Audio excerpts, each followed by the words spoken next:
Olá, queridas irmãs, queridos irmãos, estamos iniciando mais um programa, O Espírito da Letra, analisando a obra de André Luiz, no caso, o livro Os Mensageiros. Já fizemos isto com o livro Nosso Lar, que você assistiu e você pode voltar a assistir copiando os arquivos para sua utilização. Agora, o capítulo 12 vai ser o objeto do nosso encontro.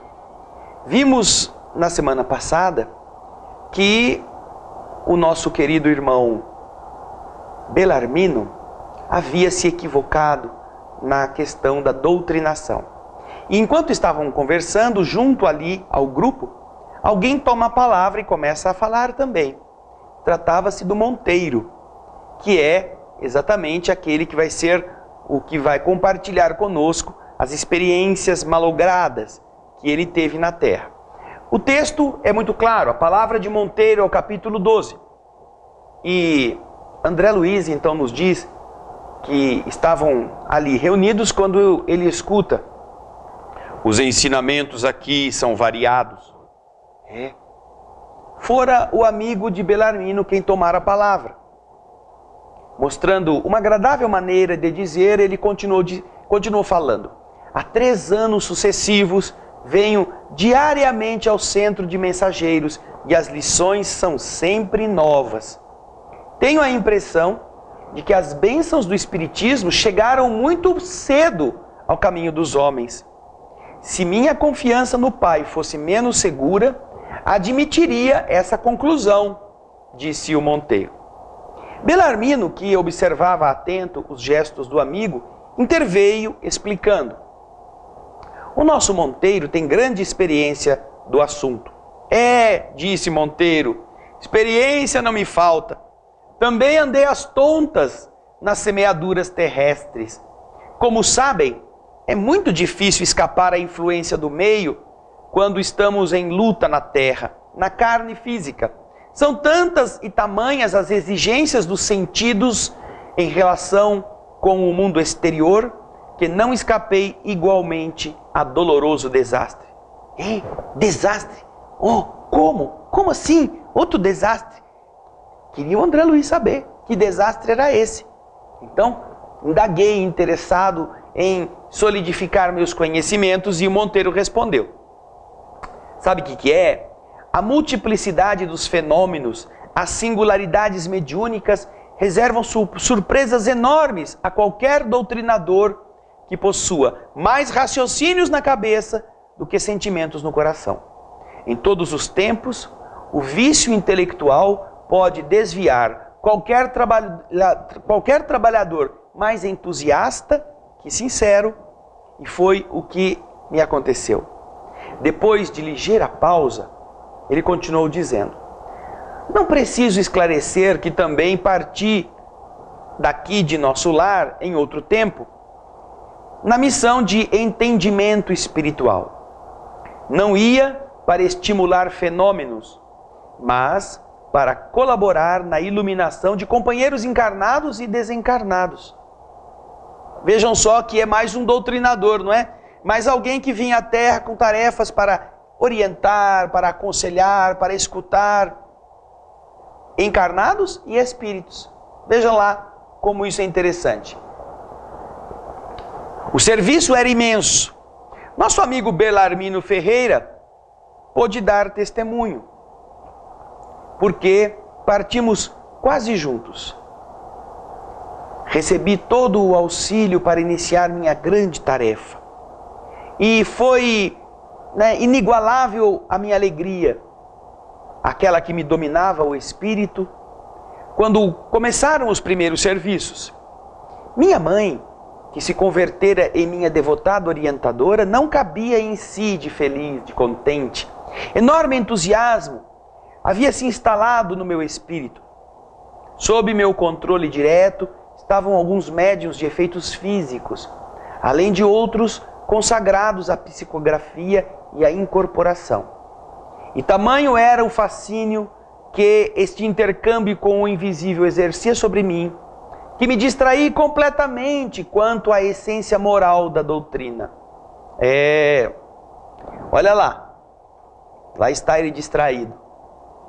Médios de efeitos físicos são aqueles que doam ectoplasma, doam energias necessárias para que eventos físicos visíveis possam ser realizados. Cirurgias, transportes de objetos, pancadas, ruídos, muitas coisas que o mundo espiritual faz no mundo físico dependem daqueles doadores de energias, chamada, nesse caso, de ectoplasma. Vamos então ver o que ele continua dizendo. Nós tínhamos 4 reuniões semanais, às quais comparecia eu com assiduidade absoluta. Confesso que experimentava certa volúpia na doutrinação aos desencarnados inferiores. Para todos eles, eu tinha longas exortações decoradas na ponta da língua. Aos sofredores, eu fazia ver que eles padeciam por culpa própria. Aos enganadores, com ênfase eu recomendava que se abstivessem da mentira criminosa. Os casos de obsessão, estes mereciam da minha palavra o ardor apaixonado.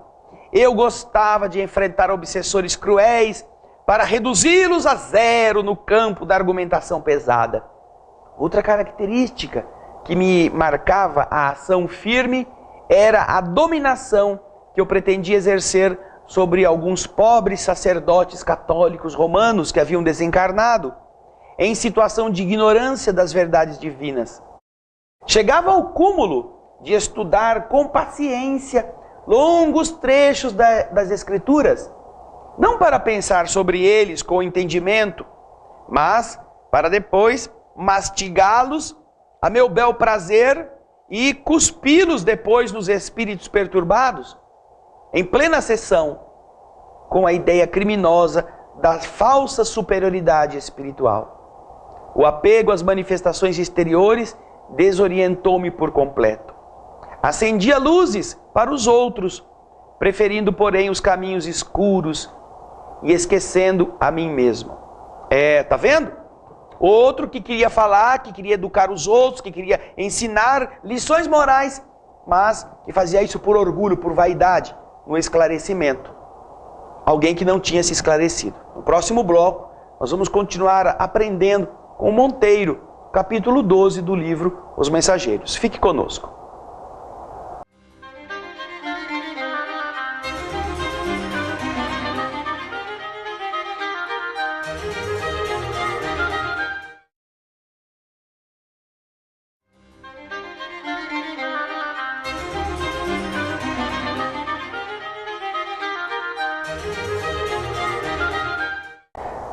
Estamos de volta com o estudo do livro Os Mensageiros. Hoje o capítulo 12, a palavra de Monteiro. Monteiro havia sido esclarecedor na terra também. E ao invés de ser amigo, ao invés de ser companheiro, ao invés de ser alguém que compreendesse a dor alheia, ele queria vencer os diálogos como se fosse uma disputa. Ele fazia estudos para decorar trechos da Bíblia, para depois jogar na cara dos sacerdotes ignorantes que tinham, às vezes, errado muito em nome de Jesus.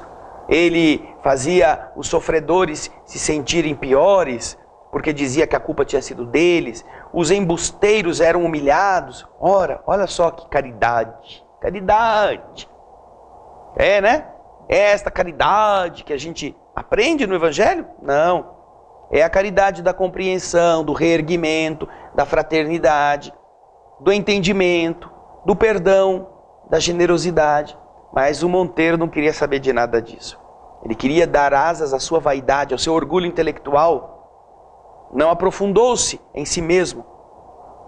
E agora ele vai continuar dizendo como é que ele foi entender isto. Acompanhe o texto que nós vamos continuar a ler. Somente aqui, de volta, pude verificar a extensão da minha cegueira. Aqui, quando ele diz de volta, é no plano espiritual, depois que ele morreu, não é? Por vezes, após longa doutrinação sobre a paciência, impondo pesadíssimas obrigações aos espíritos que me ouviam, eu abria as janelas do grupo das nossas atividades doutrinárias para xingar as crianças que brincavam inocentemente na rua fazendo barulho. Eu aconselhava os perturbados invisíveis a conservarem serenidade, para daí a alguns instantes repreender senhoras humildes presentes na reunião, quando elas não podiam conter as lágrimas de algum pequenino doente que elas estavam carregando. Isso quanto a coisas mínimas, porque no meu estabelecimento comercial, no meu negócio, minhas atitudes eram inflexíveis. Raro era o mês que eu não mandasse promissórias a protesto público. Lembro-me de alguns varejistas menos felizes que me rogavam mais prazo para pagar, que me pediam desculpas, que me pediam proteção, mas nada me demovia, nada me tirava da determinação de protestá-los. Os advogados conheciam minhas deliberações implacáveis. Eu passava os dias no escritório estudando a melhor maneira de perseguir os clientes em atraso, entre preocupações e observações nem sempre muito retas. E à noite ia ensinar o amor aos semelhantes, a paciência e a doçura, exaltando o sofrimento e a luta como estradas benditas de preparação para Deus. Andava cego, não conseguia perceber que a existência terrestre por si só é uma sessão permanente. Olha que interessante. Ele não conseguia notar que a vida é uma sessão mediúnica. A vida é um trabalho de aprendizado, de esclarecimento, de conversação, de compreensão das fraquezas. Um trabalho diário, um trabalho ininterrupto. Não era só quando eu ia ao centro espírita ser esclarecedor que eu estava em serviço. Quando eu desencarnei, eu vi que a vida era um serviço e eu havia mal servido. Eu talhava o espiritismo à minha maneira. Toda a proteção e garantia para mim e valiosos conselhos para os outros. Além disso, não conseguia retirar a mente dos espetáculos inferiores. Fora das sessões práticas, minha atividade doutrinária consistia em vastíssimos comentários dos fenômenos observados, duelos palavrosos, narrações de acontecimentos insólitos, crítica rigorosa dos médiuns. Veja o que ele fazia fora das reuniões mediúnicas. Depois, então, Monteiro deteve-se um pouquinho, sorriu e continuou dizendo: de desvio em desvio, a angina encontrou-me totalmente distraído da realidade espiritual. A realidade que é a essência.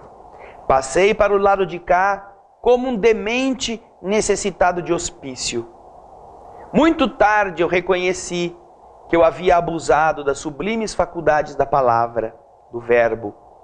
Como ensinar sem exemplo? Dirigir sem amor? Entidades perigosas e revoltadas me aguardaram à saída do plano físico. Eu sentia, porém, em mim singular fenômeno. Meu raciocínio pedia socorro de Deus, mas meu sentimento se agarrava a objetivos inferiores. Minha cabeça dirigia-se ao céu em súplica, mas o coração colava-se à terra. Nesse estado triste, eu me vi rodeado de seres malévolos, de espíritos atrasados, que me repetiam longas frases, aquelas frases das nossas sessões. Olha só que interessante, doutrinador, esclarecedor, dialogador, os espíritos que sabem o que nós fazemos na Terra. Agora, depois que Monteiro tinha desencarnado, cercavam-no e repetiam as mesmas frases que ele lhes dizia nos trabalhos. E ele vai agora contar esta peculiaridade. Com atitude irônica, recomendavam-me serenidade, paciência, perdão às faltas alheias. Perguntavam-me igualmente por que eu não me desgarrava do mundo, já estando desencarnado, porque eu ficava preso à terra. Aquilo que o Monteiro falava para as entidades também. Eu vociferei, eu roguei, eu gritei, mas tive de suportar este tormento por muito tempo. Quando os sentimentos de apego à esfera física se atenuaram, a comiseração, a compaixão de alguns bons amigos me trouxe até aqui. Puxa vida, até que enfim, alguns amigos puderam chegar até Monteiro. E agora, no próximo bloco, nós vamos entender a experiência que Monteiro nos conta. Como foi que ele teve dificuldades para vencer a mente em desalinho, a palavra mal utilizada. E isso, você fica conosco, nós teremos a alegria de terminar este capítulo 12º ouvindo a palavra de Monteiro. Espero que você esteja apreciando. Vai lendo, vai dando uma lidinha, porque daqui a pouco a gente volta.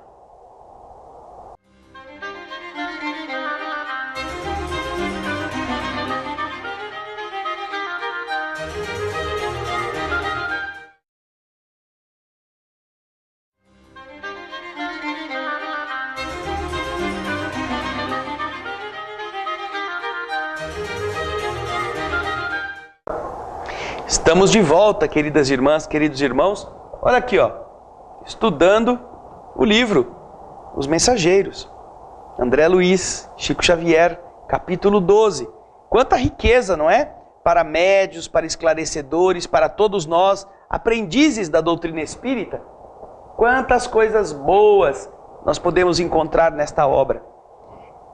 Vemos agora a palavra de Monteiro no capítulo 12. Ele chegou do outro lado da vida todo embaralhado com os seus pensamentos equivocados, sua palavra inadequada e suas condutas erradas, e os espíritos, caíram em cima dele. Tenha paciência, ele estava no umbral, ele estava no escuro. Calma, por que você está preso à terra? Tudo aquilo que ele falava para as entidades nas reuniões de doutrinação, né? Então, vamos agora ver que ele nos disse que, depois de muito tempo, a compaixão de alguns bons amigos tiraram ele do escuro e trouxeram até nosso lar. E olha só, ele então deve ter ficado muito feliz, né? Ai, graças a Deus, algum amigo me visitou, foi lá me ajudar. Veja só que absurdo ainda, como o orgulho, como a vaidade, como o egoísmo são os piores adversários. Olha agora no texto o que ele fala para o André Luiz. E imagine você, meu irmão, que meu espírito infeliz ainda estava revoltado. Sentia-me descontente. Não havia fomentado as sessões de intercâmbio entre os dois planos da vida? Não me consagraram o esclarecimento dos desencarnados? Estava indignado. Percebendo-me a irritação ridícula, amigos generosos me submeteram a tratamento. Não fiquei satisfeito. Pedi à ministra veneranda uma audiência, visto ter sido ela a que me apoiou na oportunidade reencarnatória. Queria explicações que pudessem atender ao meu capricho individual. A ministra é sempre muito ocupada, mas sempre atenciosa. Não marcou a audiência, porque obviamente era um pedido insensato. No entanto, por gentileza demasiada que ela possui, ela me visitou em ocasião em que ela poderia estar descansando. Crivei os seus ouvidos de lamentações, chorei amargamente, e durante 2 horas ela me ouviu, como um prodígio de paciência evangélica. Em silêncio expressivo, deixou que me cansasse na longa e inútil exposição. Quando me calei, à espera de palavras que alimentassem o monstro da minha incompreensão, veneranda sorriu e respondeu: Monteiro, meu amigo, a causa de sua derrota não é complexa, nem é difícil de explicar. Entregou-se você excessivamente ao espiritismo prático, junto dos homens, os nossos irmãos, mas nunca você se interessou pela verdadeira prática do espiritismo, junto de Jesus, nosso mestre. Que definição, hein? Entregou-se você voluntariamente ao espiritismo prático junto dos homens. Mas você nunca se entregou à prática do espiritismo junto de Jesus. Pensando bem, eu mesmo fui o culpado. Deve ter Monteiro se envergonhado de pedir audiência com a ministra, não é? Nesse instante, Monteiro fez longa pausa, pensou uns momentos e falou comovido para o André, terminando aí a conversa. Desde então, meu amigo, minha atitude mudou muitíssimo. Entendeu? Aturdido com a lição profunda, respondi, mastigando palavras como quem pensa mais para falar menos. Disse o André. Eu estou procurando compreender. Não é que eu entendi. Estou procurando compreender. Procurando compreender deveria ser uma coisa que nós mesmos fizéssemos todos os dias. Trabalhar na doutrina espírita, sentir a presença de espíritos, sentir o envolvimento dos que sofrem, entender que eles precisam de uma palavra de amor, de carinho, saber que estas entidades são como nós, criaturas falíveis, criaturas que já erraram bastante, que estão com dores, que carregam a mente cheia de culpas. Será ter compaixão, será falar com elas com amor. E quando você entender isto, na missão de ser aquele que explica o Evangelho, você verá em cada entidade necessitada um filho. Se você trabalhar com essa mente, amando aquele que está ali, que você às vezes não enxerga, só sabe que há um espírito falando por um médium, mas imaginar que naquela condição, quem você está atendendo é o seu filho, porque o seu filho também fuma, o seu filho também bebe, o seu filho às vezes se promiscua, o seu filho às vezes mente, o seu filho furta nos negócios, o seu filho ganha dinheiro sem precisar, tomando dos outros. O seu filho tem defeitos. E o que você faria se fosse o seu filho que estivesse preso, que estivesse no hospital? Você o acusaria, você o repreenderia e deixaria ele lá apodrecendo? Não. Você diria, mas é meu filho, ele errou, mas eu vou dar apoio para que ele melhore. E você sabe que a melhor forma de apoiar alguém que errou não é revivendo o erro, é estimulando para que ele saia do lodaçal. Coisa que Monteiro não fez. E ainda estava nervosinho, olha lá, olha o orgulho. Aí eu errar? Eu errar? Onde já se viu uma coisa dessa? Eu quero falar com a ministra. Olha, eu estou aqui, eu fiquei algumas décadas no umbral, mas quero falar com a ministra. Puxa vida, falar com a ministra. Ainda achava que tinha direito. Quantos de nós não nos conduzimos desse jeito? Fazendo exigências, ao invés de ter o bom senso de calar a boca, enfiar a violinha no saco e ir lá aprender de novo. Para agora, não só fazer algo de bom, mas corrigir o algo de errado que a gente deixou, que a gente fez, ou o bem que a gente deixou de fazer. A doutrina espírita é muito rica. E este livro, certamente, vai nos ensinar muitas coisas, porque é para nós, não é para os outros. Nunca leia o livro pensando no seu vizinho, no seu parente, no seu marido, na sua mulher. Leia o livro para você, porque como trabalhador do bem, seja na casa espírita, seja fora dela, nós temos o dever de ajudar os outros, de reerguê-los, de dar consolo. E a palavra é a melhor arma que você dispõe para isto. Obrigado pela sua presença, pela sua companhia. Esperamos você no próximo capítulo do livro Os Mensageiros. Muita paz.